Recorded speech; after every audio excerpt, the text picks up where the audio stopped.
بسم اللہ الرحمن الرحیم۔ حضرت موسیٰ علیہ السلام کے چہرے مبارک پر کوہ طور کی تجلی کے بعد ایسا نور ہر وقت ایسا نور رہتا تھا کہ جو شخص بھی بغیر نقاب آپ کے چہرے کو دیکھتا اس کی آنکھ کی روشنی چکا چوند ہو کر ختم ہو جاتی۔ انہوں نے اللہ تعالیٰ سے عرض کیا کہ ایسا نقاب عطا فرمائیے جو اس طاقتور نور کو چھپائے اور آپ کی مخلوق کی آنکھوں کو نقصان نہ پہنچے۔ ارشاد ہوا کہ اپنے اس کمبل کا نقاب بنا لو جو کوہ طور پر آپ کے جسم پر تھا، کیونکہ اس نے کوہ طور کی تجلی کو برداشت کیا ہوا ہے۔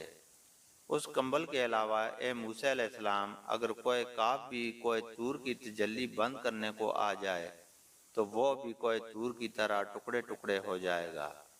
حضرت موسیٰ علیہ السلام نے اپنے کمبل کا نقاب بنا لیا اور نقاب کے بغیر عام لوگوں کو اپنا چہرہ دیکھنے سے منع فرما دیا۔ اس کمبل کے ٹکڑے نے وہ کام کیا جو آئینی دیواریں بھی نہ کر سکتی تھیں۔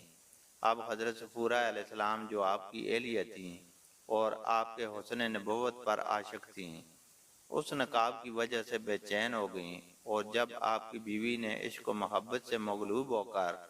شوق اور بیتابی سے نقاب اٹھا کر پہلے ایک آنکھ سے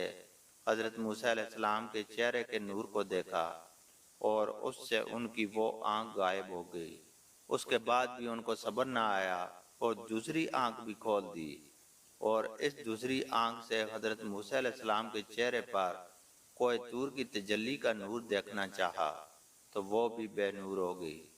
اس وقت حضرت صفورہ علیہ السلام سے ایک عورت نے پوچھا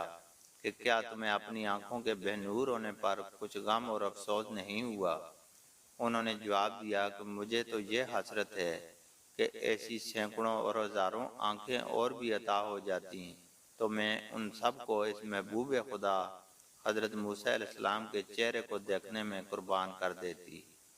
حق تعالیٰ کو حضرت صفورہ علیہ السلام کے عشق کا یہ مقام اور یہ کلام بہت پسند آیا، اور خزانہ غیب سے پھر ان کی دونوں آنکھوں کو اسی بینائی کا نور بخش دیا جس سے وہ ہمیشہ حضرت موسیٰ علیہ السلام کو دیکھا کرتی تھیں، اور اس میں ایسی برداشت اللہ تعالیٰ نے پیدا کر دی تھی کہ وہ پھر کبھی بھی چہرہ انور کے اس خاص نور سے ضائع نہ ہوئی۔ مذکورہ بالا واقعے سے حاصل ہونے والا سبق۔ اس واقعے سے معلوم ہوا کہ اللہ تعالیٰ اور اس کے اولیاء کے ساتھ محبت کرنا ان کو اتنا پسند ہے کہ اس کے صلہ میں بسا اوقات دنیا میں ایسی نعمتوں سے نوازتے ہیں کہ جن کا عام حالات میں ایک انسان تصور بھی نہیں کر سکتا،